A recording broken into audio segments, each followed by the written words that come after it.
मेरे ससुर मरने के कगार में हैं। ग्रामीण बैंक का मैनेजर लोग बोले कि टांग के लाओ, टांग के हम ऑटो करके ले गए, पर भी वो लोग केवाईसी नहीं किया, ना पैसा नहीं निकला।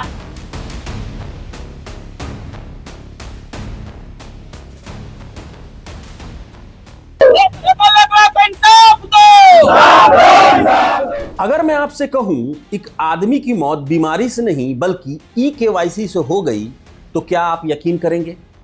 सुनने में यह बात अजीब लग सकती है, लेकिन झारखंड के गढ़वा से आई यह घटना पूरे सिस्टम पर सवाल खड़े कर रही है। एक बुजुर्ग के बैंक खाते में पैसे थे, पेंशन भी आ चुकी थी, इलाज की भी जरूरत थी, लेकिन वह अपने ही पैसे निकाल नहीं पाया।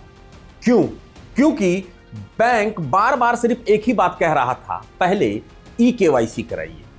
और इसी इंतजार में उस बुजुर्ग की जिंदगी खत्म हो गई। यह कहानी है 75 वर्षीय बुजुर्ग रतन लकड़ा की। उम्र के इस पड़ाव में उन्हें सबसे ज्यादा जरूरत थी इलाज की। अच्छी बात यह थी कि उनके खाते में पेंशन की रकम मौजूद थी, यानी इलाज के लिए पैसे थे, लेकिन उन पैसों तक पहुंचने का रास्ता बैंक के सिस्टम ने रोक दिया। परिजनों का आरोप है कि गढ़वा के बड़गढ़ स्थित ग्रामीण बैंक में उन्हें बार बार ई-केवाईसी कराने के लिए कहा गया। हर बार बैंक के चक्कर लगाते रहे, हर बार उम्मीद बंधती रही कि आज पैसा मिल जाएगा, लेकिन हर बार वे खाली हाथ ही लौटे। उधर बीमारी लगातार बढ़ती रही। परिवार इलाज कराना चाहता था, लेकिन अपने ही खाते से पैसा नहीं निकाल सका। कहते हैं कि इंसान उम्मीद पर जिंदा रहता है, लेकिन जब उम्मीद भी सिस्टम की फाइलों में फंस जाए तो जिंदगी कितने दिन टिकेगी। आखिरकार इलाज के अभाव में रतन लकड़ा ने दम तोड़ दिया। जिस पेंशन के सहारे उन्हें जिंदगी मिल सकती थी, वही पेंशन उनके खाते में पड़ी रह गई। देखिए, बड़गढ़ बैंक ग्रामीण पर हम गए ससुर को लेके। मेरे ससुर मरने के कगार में है, पर वहाँ गए, पर मैनेजर लोग, ग्रामीण बैंक का मैनेजर लोग बोले कि टांग के लाओ, टांग के हम ऑटो करके ले गए, पर भी वो लोग केवाईसी नहीं किया, ना पैसा नहीं निकला। पर बोले हम मैनेजर को कि सर थोड़ा नीचे उतर के देखिए, मेरा ससुर को लाए हैं। पर मैनेजर बोले कि इसको निकालो, बाहर निकालो, हटाओ, जल्दी बाहर इसको करो, गेट बंद करो। इस तरह से किए। और हम जब महिला आदमी, हम यही हेल्प मांगे कि देख लीजिए जाके, और फिर 2-3 जन से थाना वाला से भी हेल्प मांगे तो लोग बोले कि सर देख लीजिए, तो बोले कि नहीं समझती है बात। ऐसे करके 4 महीना हो गया। मार्च से हम गए, मार्च में भी लौटे, अप्रैल में भी, मई में भी, अभी भी लौट के आए। अभी केवाईसी भी नहीं हुआ और पैसा भी नहीं निकल पाया। अब मेरा ससुर इस हालत में है। ऊपर निवेदन दिए, कुछ कार्रवाई के मैनेजर के साथ नहीं हुआ, और मेरे साथ ऐसे ऐसे हो रहा है। मेरे ससुर इस तरह से अभी तक भी है। इसका क्या किया जाए? कुछ तो होना चाहिए ना, ऐसा मैनेजर होना चाहिए कि जो मरने जैसे हैं ऐसा को भी हेल्प नहीं कर सकते हैं। जबकि हम दौड़ दौड़ के जा रहे हैं, केवाईसी लगल है छुटकाने, फिर फॉर्म भी लगाए, फॉर्म भी लोग नहीं देखे, फिर हमको भी ऊपर बुला के फॉर्म खोजवाए वही लोग, मैनेजर लोग। रतन लकड़ा की मौत के बाद परिवार का सब्र टूट गया। परिजन और ग्रामीण उनका शव लेकर सीधे बैंक पहुंच गए। बैंक के मुख्य द्वार पर कॉफिन रख दिया गया और वहीं धरने पर बैठ गए। उनका गुस्सा सिर्फ एक सवाल पर था, जब खाते में पैसा था तो आखिर उसे निकालने क्यों नहीं दिया गया। इतना ही नहीं, ग्रामीणों ने बैंक के सामने ही शव दफनाने तक का फैसला कर लिया।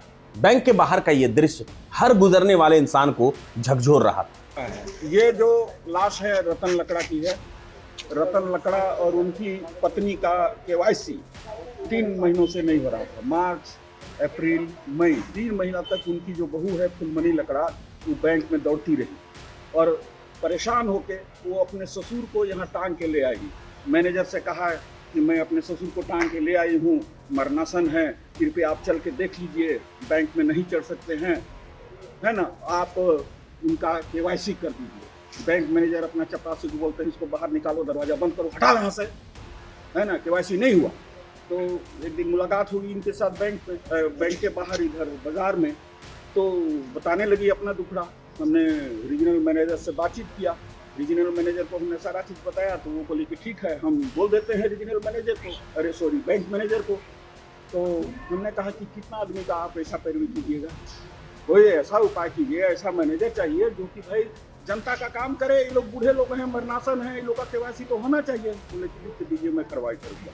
तो लिख के हम लोगों ने दिया, तुरंत उनके व्हाट्सएप में डाल दिया। तो ये बात है। उसके बाद देखिए आज क्यों लाया? आज इसीलिए लाया गया है कि भाई बैंक मैनेजर के कारण इनको पैसा नहीं मिला, जिसके वजह से इनका इलाज नहीं हुआ। आज ये पैसा के अभाव में मर गए, है ना। तो बैंक में हम लोग कह रहे हैं कि बैंक मैनेजर इनके हत्यारे हैं। इंसाफ दे रतन लकड़ा के साथ, इंसाफ करे। हम लोग ये चाहते हैं इनके साथ इंसाफ हो, इनका जो पैसा है इनको मिले। और हम लोग ये मांग करते हैं, क्या करते हैं रतन लकड़ा? क्या करते हैं? ग्रामीण आदमी है। ठीक।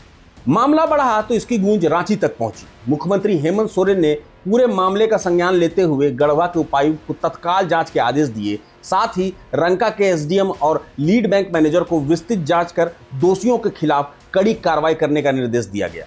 सरकार ने यह भी कहा कि जांच पूरी होने के बाद रतन लकड़ा के परिवार को नियमानुसार हर संभव सहायता उपलब्ध कराई जाएगी। लेकिन इस घटना ने सिर्फ एक परिवार का दुख सामने नहीं रखा, बल्कि पूरे बैंकिंग सिस्टम पर बड़ा सवाल खड़ा कर दिया है। डिजिटल इंडिया, ऑनलाइन बैंकिंग और ई-केवाईसी जैसी व्यवस्थाएं लोगों की सुविधा के लिए बनाई गई थी, लेकिन अगर इन्हीं प्रक्रियाओं के कारण कोई बुजुर्ग अपने ही खाते से पैसा ना निकाल सके, इलाज ना करा सके और आखिरकार उसकी मौत हो जाए, तो फिर जिम्मेदारी किसकी होगी? रतन लकड़ा अब इस दुनिया में नहीं है, लेकिन उनकी मौत एक ऐसी बहस छोड़ गई है जिसका जवाब सिर्फ उनके परिवार को नहीं, बल्कि देश के करोड़ों बैंक ग्राहकों को चाहिए। क्योंकि सवाल सिर्फ एक बुजुर्ग की मौत का नहीं, सवाल उस व्यवस्था का है जिसमें कभी कभी कागज पूरे होने से पहले इंसान की जिंदगी खत्म हो जाती है। प्रभातखबर.com, विश्वास वही, रफ्तार नहीं।